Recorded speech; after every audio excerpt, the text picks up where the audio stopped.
हाँ ललिता जी, दीदी आप अपनी बात थोड़ी सी और आगे बढ़ा के पूरी बात करिए, तो उसको मैं थोड़ा सा अपना चिंतन बताऊंगा उसमें।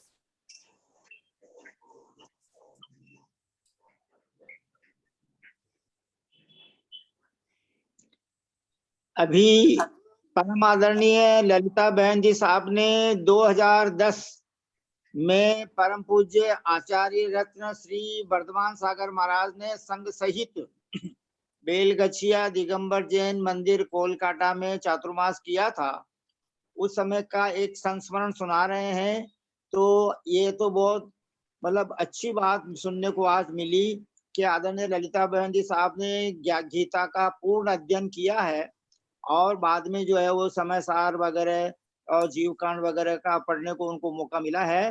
तो आचार्य श्री से जो उनकी चर्चा हुई उस चर्चा को पूरी सुनाने की कृपा करें। बाद में आदरणीय भैया जी साहब जो है उसके बारे में हमको कुछ बताएंगे।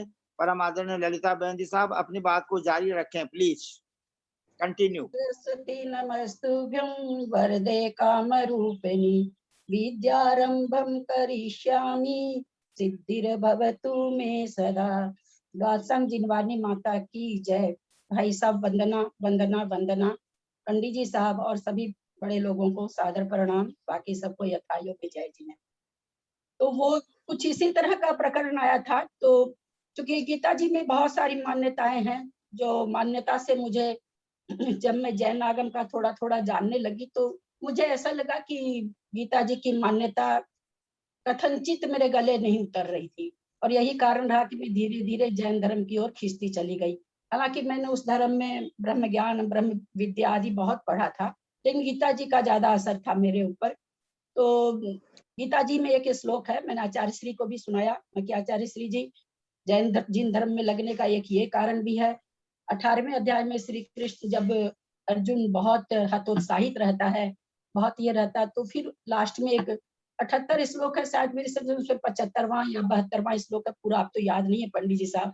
पहले तो मैं पूरा 700 श्लोक ऐसे बोलती थी जैसे हम लोग भक्तामर बोलते हैं, क्योंकि अब छोड़ दी, उसका बिल्कुल छोड़ दी तो याद नहीं है।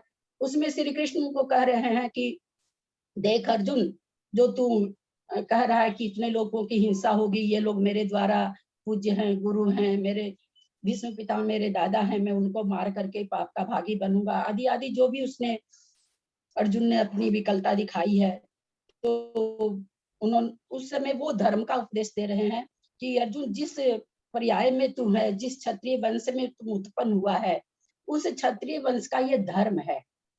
और वहां पर जो उस श्लोक में जो मेन बात कही उन्होंने कि देखो, किसी भी धर्म को निभाते हुए कथनचित कुछ न कुछ उसमें, जिस तरह से धुएं में कुछ न कुछ काली, कितना बढ़िया भी धुआं हो, किसी भी चीज का धुआं निकले, उस धुआं में किसी में कोई धुआं सफेद होता है, कोई धुआं बहुत सफेद होता है, कोई थोड़ी सी कमाल ये होता है, थोड़ा बहुत, कोई बहुत काला होता है। तो वहां पर अर्जुन को उपदेश दे रहे हैं कि देखो, हर एक धर्म में कथनचित कुछ न कुछ कालिमा रहती है।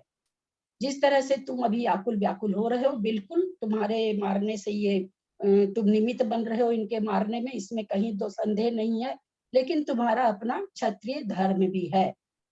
इसलिए और सब बातों को छोड़कर, सब विकल्पों को छोड़कर तुझे अपने धर्म में लगना चाहिए। ये उनका एकदम बिल्कुल 18वें अध्याय का श्लोक है। उसके बाद अर्जुन तैयार होता है इस बात के बाद। ये श्लोक मुझे हर समय मतलब अंदर से कचोटता था कि मैं जिन धर्म में ब्याई गई हूँ, कहीं ना कहीं कुछ ना कुछ लिंक है मेरा, तो मुझे धीरे धीरे जिन धर्म में परिवर्तित हो जाना चाहिए। ये गीता जी का ही श्लोक मुझे जिन धर्म में आने के लिए प्रेरित किया है। और कुछ मान्यताएं जो गीता जी की थी बहुत सारी, जैसे वो अपना विराट रूप दिखा के कहते हैं कि देखो सब मेरे मुख में आ रहे हैं, सब मृत्यु को प्राप्त हो रहे हैं, तुम नहीं मार रही हो, ऑलरेडी पहले से ही मरने वाले हैं, तुम तो केवल निमित्त बन रहे हो। ये चीजें अपने में भी घटती है, लेकिन अपने लोग ऐसा नहीं मानते कि हम किसी को मार रहे हैं तो वो अपने मैं निमित्त बन रहा हूँ। जैसे मान लीजिए किसी जीव की हिंसा होती है तो हमारे मन में ये नहीं आता है कि ये मरने वाला था और मैं मेरे से मर गया तो मुझे दोष नहीं लगा। और जैसे उसमें भगवान कहते हैं कि तुम देख, मैं वृक्षों में कल्प वृक्ष हूँ, पशुओं में कामधेनु हूँ, मनुष्यों में मैं पुरुष हूँ। इस तरह का बहुत बहुत ही पूरा वर्णन उसमें श्री कृष्ण अपने मुख से बता रहे हैं। तो ये चीजें मुझे फिर धीरे धीरे जिन धर्म में आके जो मैंने देखा कि भाई हर जीव ब्रह्म है, कोई भी अपने आप को भगवान बना सकता है, ऐसा कोई नहीं है। जैसा कि गीता जी में कहा, भगवान श्री कृष्ण कह रहे हैं कि सब तुम मेरे ही अंश हो। इन बातों का मुझे इस धर्म में आके खंडन मिला, जो कि मुझे बहुत अच्छा लगा। मुझे मेरे पर किसी का प्रेशर नहीं था, किसी का कुछ कहना नहीं था। मैं अपने स्वयं इस धर्म पर झुकती चली गई। इसकी अच्छाइयां मुझे धीरे धीरे पता चलती गई और मैं इसकी ओर झुकती चली गई। तो यहाँ पर जो सांख्य मत के लिए उस समय भी सांख्य मत को लेके ही पूछाया था, तो मैंने उस समय थोड़ा कहा था कि आचार्य श्री ये तो मेरे गले नहीं उतर रहा है। यद्यपि गीता जी में बहुत सारी चीज है जो अब मेरे गले नहीं उतरती, लेकिन सांख्य मत का जो वर्णन किया जाता है अपने धर्म में, हमको लगा कथनचित कुछ हटके है सांख्य।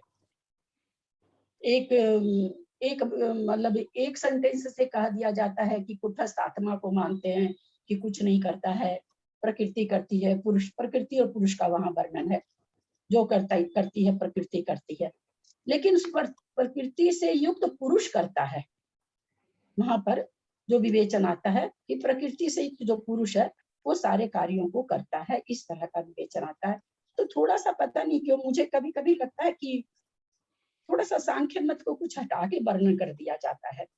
हालांकि मैं कोई सांख्य मत का पक्ष नहीं ले रही हूँ, मैं बिल्कुल भी, मैं तो एक नए पैसे भी जिन धर्म के अलावा किसी धर्म में हूँ ही नहीं, क्योंकि अपने से अपनाया है, समझ के अपनाया है, अच्छाई देख के मैंने अपनाया है, इसलिए मेरी श्रद्धा में डिगान तो आ ही नहीं सकता है। लेकिन कभी कभी लगने लगता है कि थोड़ा सा, चूंकि सांख्य मत ज्यादा हाईलाइट किया हुआ रहता है अपने अपने जितने भी ग्रंथ रहते हैं, जब भी मतों की बात आती है ज्यादा करके सांख्य मत की ही बात आती है। ये इसमें कोई दो मत नहीं है। जैन मत के बाद अगर अपन 100% जैन मत को देते हैं तो इसमें नो डाउट जितना मैंने पढ़ा, मैंने बहुत पढ़ा सांख्य मत, थोड़ा नहीं पढ़ा है, मेरा बचपन पूरा उसी में गुजरा है, तो हम उसको 90% दे सकते हैं। सत्य की धरातल पर दूसरा मत अगर कोई उभरता है तो जैन मत के बाद जो उसके आसपास अगर कोई मत उभर के आता है तो वो सांख्य मत ही उभर के आता है। बाकी और मत तो और विचित्र विचित्र है। उस समय तो मैंने बचपन में सारे मत अलग अलग से पढ़े भी थे। पंडित जी साहब, अब कुछ भी स्मृति शेष नहीं है कि मैं बोलूं, लेकिन थोड़ा सा वही मैं बोलना भाई साहब को कहना चाह रही थी कि थोड़ा सा इसको और खुलासा करें तो ज्यादा अच्छा रहेगा। केवल सांख्य मत ऐसा कहता है, ऐसा कहता है, एकांत से मानता है। थोड़ा सा भाई साहब से मेरी प्रार्थना, भाई साहब प्लीज समय सार के बाद न्याय ग्रंथ लीजिए। मैं बहुत दिन से आपकी इस चीज की प्रार्थना कर रही हूँ, बहुत दिन से आपसे अनुनय विनय कर रही हूँ, न्याय ग्रंथ लीजिए भाई साहब। मैं आज भी अपनी बहन के सामने मूक हो जाती हूँ जब वो अपने ब्रह्म ज्ञान का घंटों टेलीफोन पर बोलती रह जाती है, मैं एक शब्द नहीं काट पाती हूँ। और मेरा अंदर से हृदय का चोटता है कि जब हम लोग अपने ही लोगों के बीच में डंका पीटते हैं कि हमारा जैन धर्म बहुत अच्छा, हमारा जैन धर्म बहुत अच्छा, हम अपने धर्म का डंका दूसरे में बजवाएं तब तो फायदा, तब तो जैन मत का प्रचार प्रसार है।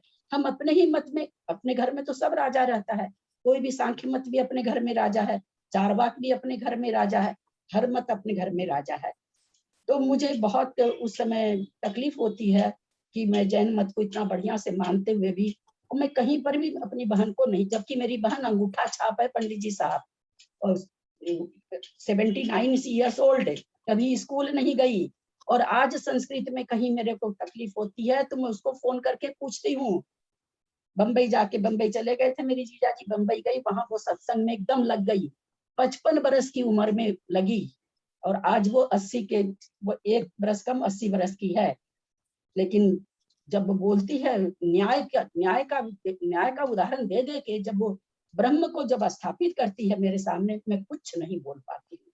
ये मेरी बहुत बड़ी कमजोरी है, मुझे बहुत तकलीफ होती है। इसलिए मैं भाई साहब को हमेशा कहती हूँ, भाई साहब प्लीज न्याय ग्रंथ करिए, न्याय ग्रंथ करिए कि हम भी दूसरी जगह अपने धर्म को न्याय से सिद्ध कर सके। ऐसे बोलने से नहीं होता पंडित जी साहब कि हमारे धर्म में सभी ब्रह्म है, कोई भी शुद्ध हो सकता है, ऐसे बोलने से कोई नहीं मानता है। आपको न्याय के द्वारा ये सिद्ध करना पड़ता है। और इस चीज की मुझे बहुत अंदर से मतलब तकलीफ है कि हम लोग न्याय ग्रंथ नहीं पढ़ते हैं, केवल ख्याली पुलाव, हम शुद्ध हैं, हम कर्म करते हैं, कर्म नहीं करना चाहिए, व्रतों को धारण कर लें। धर्म की जड़ हरी रखने के लिए आपको न्याय ग्रंथ पढ़ना पड़ेगा। आप न्याय के द्वारा ही अब पब्लिक में अपनी बात को रख सकते हो। अपने घर में, नहीं तो वरना अपने घर में थाली बजाते रहिए, कोई फर्क नहीं पड़ता, बज ही रही है। तो हमको थोड़ा सा अपना निजी स्वार्थ से उठ करके मुझे लगता है कि थोड़ा सा धर्म के लिए कार्य होना चाहिए, न्याय ग्रंथ की पढ़ाई होनी चाहिए। ये मैं भाई साहब को बहुत हमेशा ही कहती हूँ, हमेशा पीछे रहती हूँ भाई साहब के कि करिए करिए करिए। मेरी बहुत ज्यादा प्रेशर में भाई साहब पर डालती रहती हूँ हमेशा। पंडित जी साहब आप भी इस ग्रुप में हैं और आप कितने विद्वान हैं ये हम लोग को बताने की जरूरत नहीं है। आप हमेशा पीछे खड़े होके सबको करते रहते हो, इससे आपकी विद्वता नहीं छिपी रहती है। तो आप लोग सबको इसमें अच्छे अच्छे लोग हैं, विद्वान लोग हैं, जिनको मुनि महाराजों का बहुत संसर्ग मिला है। अपने समय सार होने के बाद में मेरी ये इच्छा है कि इसमें न्याय ग्रंथ लिया जाए, बाकी सबकी जैसी इच्छा है। मैं भाई साहब वंदना, मेरे से कुछ त्रुटि हुई हो तो क्षमा करेंगे। मेरे मन में जो भाव था मैंने बोला है। ये कहीं भी नहीं सोचिएगा कि जिनमत के लिए एक नए पैसे भी मेरे मन में किसी भी तरह का मतलब ऊहापोह है, अथवा किसी धर्म से मैं इसको कम आंकाना चाह रही हूँ, ये सब भावना मेरी कहीं नहीं है। मैं इस चीज को बढ़िया से जान गई हूँ कि जिनमत जैसा कोई मत नहीं है, परंतु लोगों को समझाने के लिए हमें न्याय पढ़ना पड़ेगा, तभी हम लोगों को सभी गीता जी नहीं पढ़े रहते हैं पंडित जी साहब, सभी ब्रह्म ज्ञान नहीं पढ़े रहते हैं, और सभी इतने जिन मत की भाषा को नहीं समझ पाते हैं कि जिस तरह से मैं पूरी तल्लीन उस धर्म में होते हुए, तल्लीन नहीं बहुत आगे थी पंडित जी साहब, सामान्य लोगों से बहुत आगे थी उस धर्म में, उतनी ऊंची चढ़ी हुई मैं एकदम बिल्कुल बदल के इसमें आ जाऊं, ये पंडित जी साहब सब में क्षमता नहीं हो सकती है। मेरे पास संस्कृत का ज्ञान था, मेरे पास भाषा का हिंदी भाषा का अच्छा ज्ञान था, मेरे पास ग्रामर का अच्छा ज्ञान था, मैं चीजों को तौल पाई, सबके तौलने की बस की बात नहीं है। इसलिए सब इस धर्म की प्रचार प्रसार करें, इसके लिए न्याय ग्रंथ जरूर पढ़ना चाहिए। मेरी बहन केवल न्याय ग्रंथ पढ़ती है, लोग बाप रे सत्संग में कितना ऊंचा ऊंचा न्याय ग्रंथ पढ़ती है, मेरे पल्ले नहीं पढ़ता पंडित जी साहब उसका न्याय ग्रंथ, और वो ऐसे बोलती है कि हम बता नहीं सकते आपको। तो हम लोगों में भी ये चीज काबिलियत आनी चाहिए, जो लोग अच्छे पढ़े लिखे हैं उनमें काबिलियत आनी चाहिए कि हम भी अपने धर्म को सर्वोपरि सबके सामने सिद्ध कर सकें। ये मेरी बहुत बहुत बहुत भावना है कि जिन मत का बहुत प्रसार हो, लोग समझे कि हाँ वास्तव में जिन मत है सबसे अच्छा है, न माने अलग बात है, स्वीकार तो करें कि हमारा धर्म सबसे अच्छा है। हम क्यों चले जाते हैं हनुमान जी को धोख देने, क्यों चले जाते हैं पीर बाबा पर चद्दर चढ़ाने, कहीं ना कहीं हमारे दिमाग में है कि हमारे धर्म से उस धर्म में ये चीज अच्छी है और उसको पाने हम भाग जाते हैं। तो ये अंधकार समाज से निकालना होगा, न सही दूसरे समाज में, हमारे स्वयं के समाज से तो निकालना ही चाहिए। और ये चीज तभी निकलेगी जब आप न्याय ग्रंथ के द्वारा न्याय से लोगों को समझाएंगे, तभी लोगों को समझ में आएगी। ये मेरी एक प्रार्थना है, भाई साहब पंडित जी साहब कबूल करें तो मेरा अहोभाग्य होगा। अब मैं अंतर पर उठना पर चल रहे हैं पंडित जी साहब। थोड़ा इस पर मैं अपना विचार व्यक्त करूं? हाँ हाँ भाई साहब, इससे बढ़िया क्या होगा। यही तो मैं चाहती हूँ। ओम नमः शिवाय। देखिए, पहली बात तो आपने गीता जी की बताई, तो गीता जी को मैंने भी पढ़ा तो है, लेकिन आपकी तरह से अध्ययन मैंने नहीं किया है। और मैंने जितना जो जब भी पढ़ा तो मुझे ऐसा लगा कि अपनी अपनी अपेक्षा से जो कुछ लिखा गया है वो सब अपनी अपनी अपेक्षा से सही है, एक बात। दूसरी बात यह है कि एक गृहस्थ धर्म होता है और एक मुनि धर्म होता है, ये भी अपने यहाँ अपने को मालूम है। गृहस्थ धर्म की अपेक्षा से उपदेश अलग से होता है, मुनि धर्म की अपेक्षा से अलग होता है। तो वो कृष्ण जी का, तो जो कृष्ण जी ने कहा है, ये तो एक तरह से वो जिसको कहते हैं कि जैसे अपन ये कहते हैं कि भाई भगवान की वाणी है, इसी प्रकार से उन्होंने एक आलंबन बनाया है कि भाई ये कृष्ण जी ने कहा है, क्योंकि कृष्ण जी के प्रति भगवान की श्रद्धा है कि वो भगवान है और वो जो कहेंगे वो सही है, हमको मान्य है। इस अपेक्षा से वहां कृष्ण जी कह रहे हैं वो बता दिया गया। लेकिन जितना उपदेश दिया गया है उस उपदेश में जो, जैसे आप भी स्वयं ने भी देखा है, स्वयं ने भी चिंतन कर लिया है कि अपेक्षा से सब बातें घटित हो जाती है, चाहे से वो अजर अमर की बात हो और चाहे से वो कर्तव्य करने की बात हो। तो एक तो इतना सा तो मैंने गीता जी के बारे में समझा है। अब दूसरी बात रही आपकी न्याय ग्रंथों की और इस सांख्य मत का, जो शॉर्ट में खाली इतना सा कह दिया जाता है कि भाई मानता है और प्रकृति करती है, एक द्रव्य दूसरे द्रव्य का नहीं करता है, इसको एकांत से जो जान लिया। ये इसका विस्तार से थोड़ा विस्तार से ज्यादा कहना चाहिए, विशेष तो जितना विशेष किया जाए उतना कम है। राजवार्तिक में इसके ऊपर में थोड़ा और अच्छे से विस्तार किया गया है। तो उसका जब मैंने स्वाध्याय किया तो उसमें इसके बारे में बहुत सारा विवेचन मुझे मिला। और ये जो आपने प्रकृति पड़ोस के साथ होकर के करती है इत्यादि इत्यादि, उसके अंदर में कई पृष्ठों तक एक दूसरे को खंडित करते हुए बातें कहते जा रहे हैं। जो जैन मत कह रहा है उसको वो खंडित कर रहे हैं, उसकी बात को ये खंडित कर रहे हैं। इस प्रकार के वहां पर बहुत सारे संवाद जैसे हैं। तो वो मैं निवेदन करूंगा कि आप उसको भी, यदि आपको सुविधा बैठे है तो उसको तो आप कम से कम घर बैठे अध्ययन कर लीजिए। और जैसे अपन ने प्रयास भी किया था कि भाई जब विराग सागर महाराज आए थे तो कुछ न्याय ग्रंथ अपन स्वयं भी पढ़ें, लेकिन अपना वो कार्य जो है वो अधूरा ही रह गया। कई तरह के अपने को उसमें व्यवधान आ गए थे तो नहीं बैठ पाया। और ये जो आपके मन में जो एक भाव जगा है, इस भाव की मैं पूरी अनुमोदना करता हूं कि न्याय ग्रंथों का अपने को कम से कम जो विशेष विद्वान हैं, जो संस्कृत व्याकरण इत्यादि समझने लग गए हैं और जिन्होंने अन्य ग्रंथ भी पढ़े हैं, उनको न्याय ग्रंथों में अच्छी तरह से प्रवेश करना चाहिए। यह बात आपका जैसा आज आपने जैसा भाव व्यक्त किया है, वैसा के वैसा ही भाव मेरे को आचार्य विशुद्ध सागर महाराज ने भी कहा था कि भैया अपने यहाँ पर जो है वो न्याय ग्रंथों को जानने वालों की बहुत कमी है, तो ये भी होना चाहिए।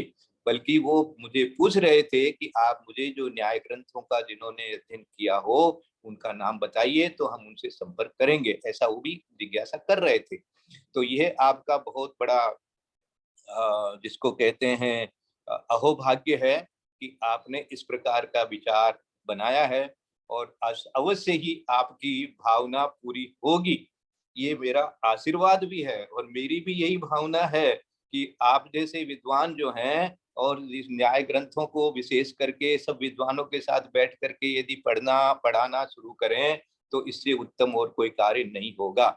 यद्यपि ये हर एक साधारण लोगों के लिए विषय नहीं बनता है, फिर भी जो विद्वान है आप जैसे और आप जैसे, अब आपने जैसे विद्वान बनाना शुरू कर दिया है पंचास्तिका इत्यादि पढ़ा करके, कर्म सिद्धांत पढ़ा करके, तो उसमें से आगे की पीढ़ी में भी बहुत विद्वान अपने को मिलेंगे, ऐसा मेरा एक्सपेक्टेशन है, समझ लीजिए।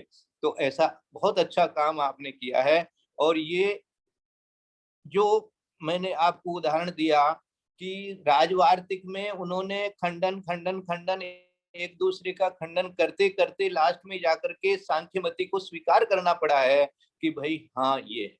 इसका मैं एक शॉर्ट में साधारण व्यक्ति को समझने के लिए जो बात है वो मैं ये बताऊंगा कि एक जगह ऐसा लिखा हुआ है और आशादर्शी ने भी इस पर बहुत प्रयास किया है कि जो 363 मत जहां पर उन्होंने सिद्ध किए, तो 363 मत का वर्णन करने के संदर्भ में उन्होंने ये भी लिखा कि 363 में से जैन मत कौन सा है।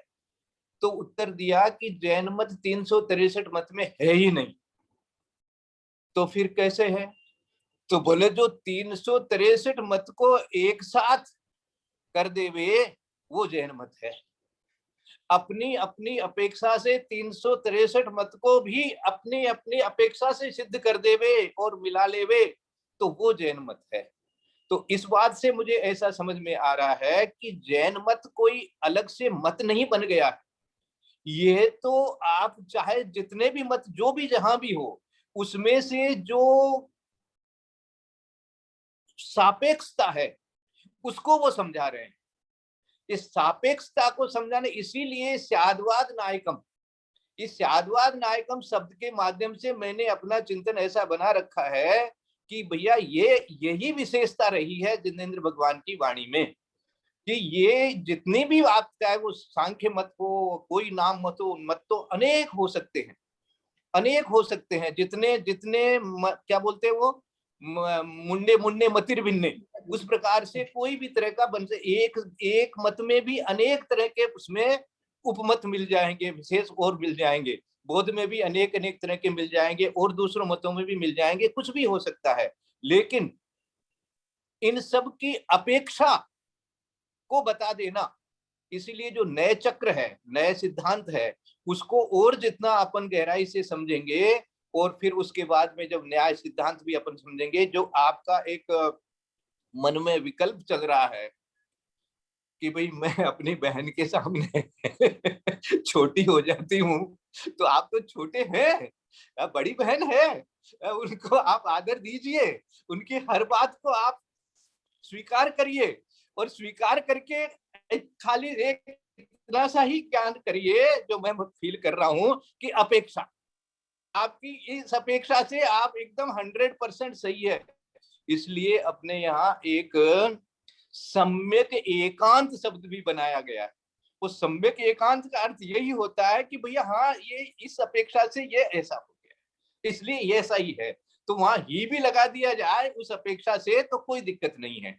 तो इस प्रकार से, और आप तो स्वयं अब विद्वान हो गई हैं, विद्वान हैं ही, पहले से थी, अब आप जैन मत की भी विद्वान हो गई है। तो जैन मत जो है वो कोई अलग से मत नहीं है 363 में, ऐसा सिद्धांत सोच करके आप देखिए कि जिसने जो भी जहां भी कहा है, और मैं तो एक बात जानता हूं, चाहे से वो सांख्य मत हो चाहे अन्य कोई मत हो, वो आया कहां से है?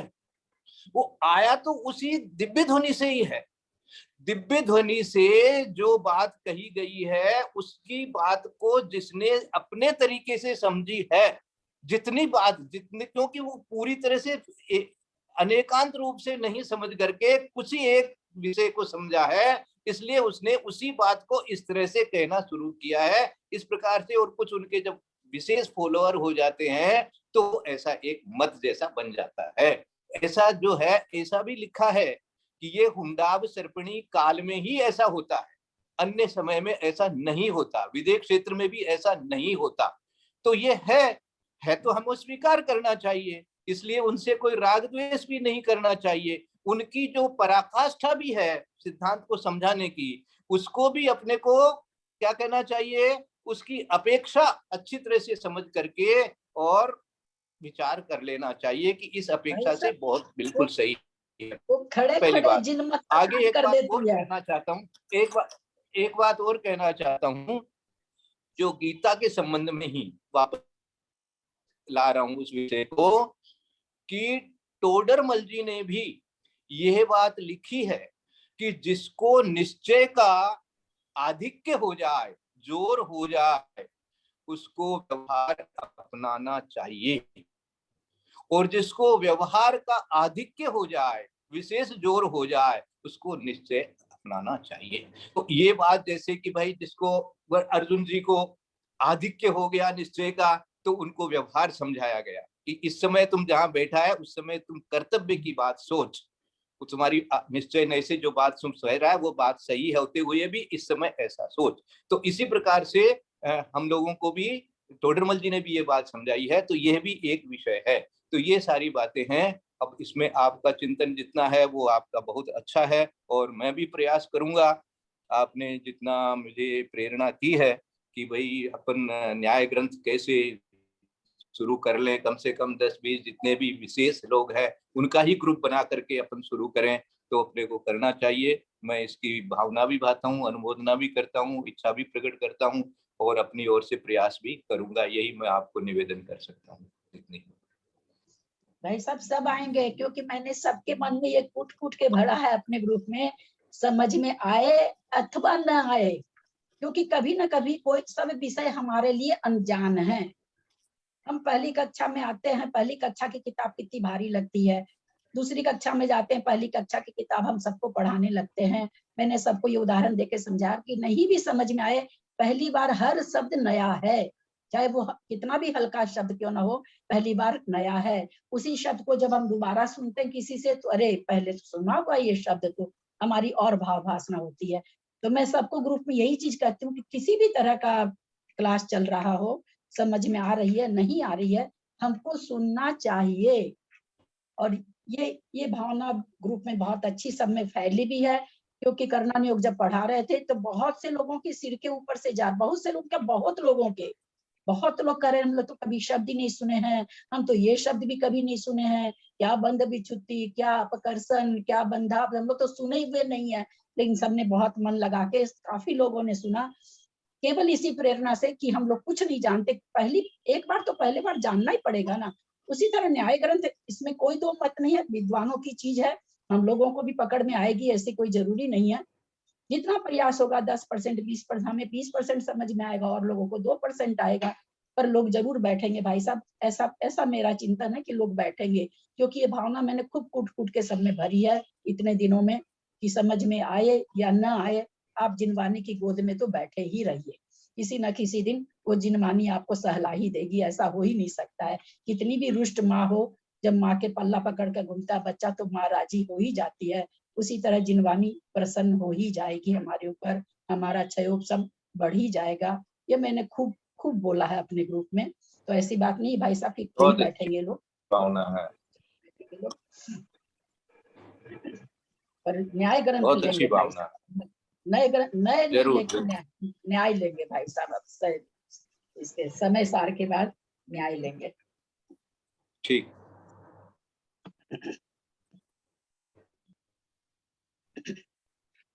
हम लोग को दीपचंद जी पंडित जी साहब का कितना बड़ा सहयोग मिला हुआ, बाप रे।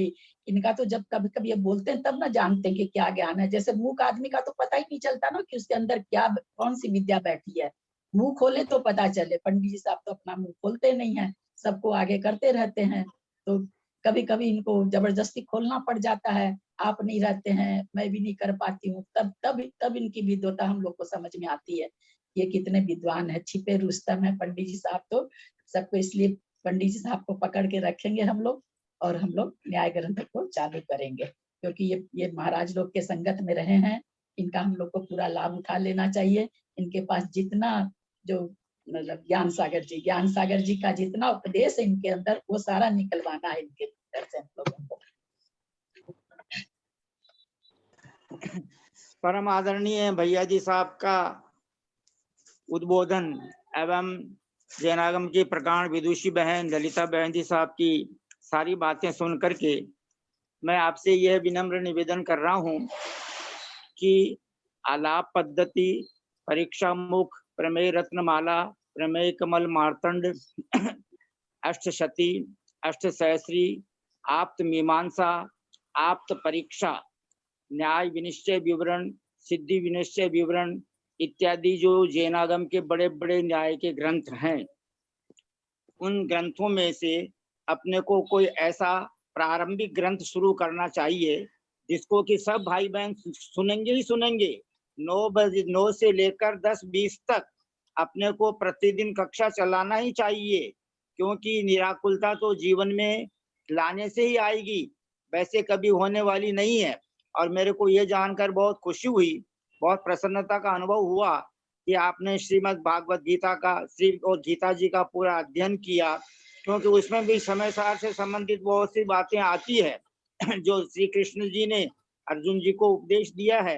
अर्जुन जी तो मोक्ष गए हैं और श्री कृष्ण जी भविष्य में तीर्थंकर बनेंगे, इसलिए और महापुरुष हुए हैं, नेमिनाथ भगवान के समोचरण में रोज जाते थे। तो इत्यादि सारी बातें सुनकर मेरे को बहुत अच्छा लगा। आदरणीय सोनू जैन जी सीए कोलकाता निवासी ने कहा कि आप पंडित जी समय सार पढ़ा दोगे क्या? मैंने कहा भाई हमको तो पढ़ाना तो नहीं आता, लेकिन मैं रीडिंग कर दूंगा। लेकिन मैंने उनसे निवेदन किया, अगर आप केसी जैन भैया जी साहब से निवेदन करेंगे तो अपना ये ग्रुप बहुत अच्छा चलेगा। तो 1 जून को क्लास शुरू हुई थी और 2 जून से ही भैया जी का इसमें जो है मंगल पदार्पण हो गया था। तो भैया जी के भी अनुभव से अपने को सबको लाभ लेना चाहिए, क्योंकि मैंने ये अनुभव किया, आचार्य रत्न अनेकांत सागर महाराज जो कि व्याकरण के न्याय के प्रकांड विद्वान हैं, उन्होंने भी भैया जी से अध्ययन किया है। उन्होंने मेरे को भी बुलाया था अहमदाबाद में, प्रवचन सार पढ़ते थे वो, जय सेनाचार्य की टीका। तो इस प्रकार न्याय शास्त्रों के पढ़ने से सम्यक्त्व की पुष्टि होती है, सम्यक्त्व की वृद्धि होती है, क्योंकि उसमें जो है खंडन मंडन, आक्षेपिणी और विक्षेपिणी, ये जो सुकथा है, जैसे 4 भी कथा है, स्त्री कथा, राजकथा, भोजन कथा, राष्ट्र कथा इत्यादि, उसी प्रकार आक्षेपिणी, विक्षेपिणी, संवेगिनी और निर्वेदिनी, ये 4 सुकथा मानी गई है। तो जैनागम में प्रकांड विदुषी आर्यका माता जी भी हुए हैं, जिनमती माता जी, आर्यका जिनमती माता जी जो आचार्य शिव सागर महाराज की शिष्या थी, उन्होंने प्रमेय कमल मार्तंड का हिंदी अनुवाद किया है। और परम पूज्य गणिनी रत्न आर्यका ज्ञानमती माता जी जो अभी विद्यमान हैं और जो लगभग जो है ना काफी उम्र में चल रहे हैं, आचार्य श्री से 12 वर्ष बड़े हैं, तो लगभग 87 के आसपास हैं। तो उन्होंने भी अष्टसहस्री का बहुत अच्छा वर्णन लिखा है। इसलिए ये तो बहुत अच्छा विषय है, क्योंकि मेरे को गुरुदेव ज्ञान सागर महाराज ने 1969 में जब मैं उनके संग में आया था, तो उस समय मैं 18 वर्ष का था, तो उन्होंने सबसे पहले मेरे को रत्नकर्ण श्रावकाचार पढ़ाया और उसके बाद उन्होंने मेरे को डायरेक्ट प्रमेय रत्न माला पढ़ाया। तो मैंने कहा गुरुदेव इसकी जो सूत्र की टीका है परीक्षा मुक्त, आप पहले वो पढ़ाइए, कि नहीं हम आपको सीधी प्रमेय रत्न माला पढ़ाएंगे। तो बहुत अच्छा लगा। उसके बाद में उसका जो है विशेष वर्णन प्रमेय कमल मार्तंड है, तो उसमें मात्र मैं थोड़ी सी देर में अपनी बात को पूरी कर रहा हूँ। उसमें एक सूत्र आया है, हिता हित प्राप्ति परिहार समर्थम ही प्रमाणम ततो ज्ञान में तत्। ये जो भैया जी अपने को बार बार कहते हैं, मैं भैया जी का इसीलिए फैन हूं कि ज्ञान में ही समाधान है और ज्ञान में ही उलझन है। जो अपने ज्ञान की उलझन को सुलझाना ही सम्यक ज्ञान की प्राप्ति है, बाकी तो सब पदार्थ अपनी अपनी जगह व्यवस्थित है ही हैं। तो इसलिए आपका ये सुझाव मेरे को बहुत अच्छा लगा। समय सार में कुल मिलाकर 439 गाथा है जय सेनाचार्य के अनुसार, और अभी अपन लगभग जो है 372 पढ़ चुके हैं, तो लगभग जो है 2840 68 70 गाथाएं बाकी है, और 47 शक्तियां, 47 नए और नए परीक्षा, प्रमाण परीक्षा, ये बहुत सारे ग्रंथ है। पत्र परीक्षा, डॉक्टर दरबारी लाल जी कोठिया न्यायाचार्य थे हुए हैं, और ये पहले पंडित महेंद्र कुमार जी न्यायाचार्य और बंशीधर जी, बहुत सारे विद्वान न्याय के विद्वान हुए हैं और वर्तमान में भी हैं। पंडित फूलचंद जी शास्त्री अभी भी है, जो बनारस से रिटायर हो गए, हालांकि 72 73 के हो गए होंगे, तो अभी भी बहुत सारे विद्वान है। एक राजा राम जी विद्वान है जो 93 इयर्स ओल्ड है, बनारस में रहते हैं ऐसे जैनागम के। और आचार्य रत्न विशुद्ध सागर महाराज को तो कहना ही क्या है, वो तो प्रत्येक न्याय में, व्याकरण में, सिद्धांत में, साहित्य में और जो है सबके अंदर धुरंधर विद्वान हैं। इसीलिए आचार्य वर्धमान सागर महाराज ने उनकी प्रशंसा की थी। एक बार मैं बैठा हुआ था गुरुदेव के पास में 2010 की बात है, बेलगछिया की, तो उन्होंने कहा कि दीपचंद जी, आचार्य वर्धमान सागर जी की चर्या और चर्चा दोनों उत्कृष्ट है। तो मैंने आचार्य विशुद्ध सागर जी की, तो पहले मैंने कभी आचार्य विशुद्ध सागर महाराज के दर्शन भी नहीं किए, मेरे को मतलब कभी संपर्क में आने का काम ही नहीं पड़ा। लेकिन आचार्य वर्धमान सागर महाराज के कहने से मैं चला करके 2011 के अंदर वहां पर पर्यूषण में प्रवचन करने गया था जबलपुर। तब फिर मैंने उज्जैन जाकर के 8 दिन उनका प्रवचन सुना, और उसके बाद में फिर जबलपुर में 8 दिन तक लगातार प्रवचन सुना। मैं बहुत प्रभावित हुआ। मैंने आचार्य विशुद्ध सागर महाराज को यह बात बताई, तो उन्होंने तो इतना ही कहा कि वो वरिष्ठ आचार्य हैं, आचार्य रत्न वर्धमान सागर महाराज जी, इसलिए वो तो सबको स्नेह देते हैं। मेरे को आज की चर्चा सुनकर बहुत अच्छा लगा। सभी भाई बहनों को अपने सम्यक्त्व की विशुद्धि करनी चाहिए। बल्कि मैं एक बात और बोल रहा हूँ लास्ट में, जो एकदम सत्य सिद्धांत है, चाहे आचार्य, उपाध्याय, साधु, आर्यका माता जी, एलक जी, चुल्लिका जी, भैया जी, दीदी जी, कोई भी हो, वे अपने चरणान योग में प्रविष्टि लेकर उत्कृष्ट चारित्र का पालन करके दर्शन मोहनीय कर्म की क्षपणा का पुरुषार्थ कर रहे हैं। क्योंकि अवगाढ़ और परमावगाढ़ जो सम्यक्त्व है वो केवल ज्ञान होने पर होता है। इसलिए ये तो बहुत अच्छी चर्चा है। तो इसलिए कौन सा ग्रंथ प्रारंभ करना है, और आदरणीय ललिता बहन जी साहब, हम तो आपके इसलिए जो है बड़े मतलब श्रद्धालु हैं कि आपने इतने सारे श्रावक श्राविकाओं को पंचाशती गाय में ला दिया, करणान योग के भाग 1, 2, 3 पढ़ा दिए, और अशोक जी जैन बज बेंगलोर वाले भी जो है गुणस्थान मार्गणा विषय प्रारंभ किए हुए हैं। मेरे को तो बहुत अच्छा लग रहा है इन 10 महीनों के अंदर, मेरे को जितनी विशुद्धि बढ़ी है परिणामों में, बहुत अच्छा लगा।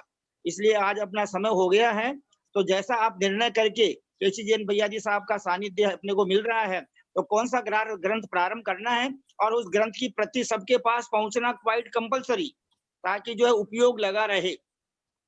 तो इस प्रकार आगे आप कल सारी चर्चा बताना, और अभी आपने जो संयम मार्गणा प्रारंभ की है इसको भी बाद में कल बताना, क्योंकि गति, इंद्रिय, काय, योग, वेद, कषाय, ज्ञान, अब संयम मार्गणा में आपने बताना प्रारंभ किया। इन 14 मार्गणाओं की पूरी जानकारी प्रताप जो है अंतर प्रोपणा के बारे में हमें प्रदान करने की कृपा करें। और आपसे अब विनम्र प्रार्थना यह है कि समय की मर्यादा है, इसलिए आप यदर्थ मात्रा पदवाक्यहीन हम बोल करके और आज की स्वाध्याय सभा का समापन करने की कृपा करें। यदर्थ मात्रा पदवाक्यहीनं मया प्रमादाति किंचनोक्तं तन्मे क्षमित्वा विदधातु देवी सरस्वती केवल बोधलब्धिं बोधि समाधि परिणाम सुधि स्वात्मोपलब्धि शिव सौख्य सिद्धि चिंतामणिं चिन्तितवस्तु दाने त्वां वन्द्यमानस्य ममास्तु देवी। जावाणी के ज्ञान ते सुझे लोकालोक, सोवानी मस्तक चढ़ो सदा देत हूँ ठोक। हे जिनवानी भारती तो ही जपू दिन रैन, जो तेरा शरण गए सो पावे सुख चैन। देव बजू अरहंत को गुरु से हो निर्ग्रंथ, दया धर्म पालू सदा यही मोक्ष का पंथ। लासम जिनवानी माता की जय। 9 बार नमोकार।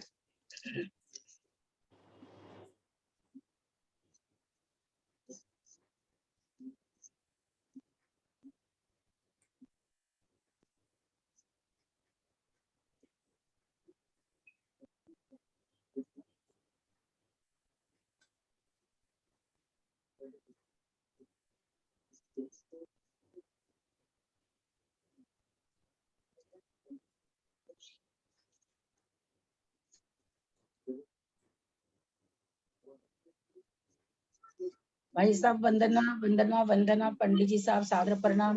वंदना भाई साहब, वंदना वंदना, सादर प्रणाम पंडित जी, सभी से जय जिनेन्द्र।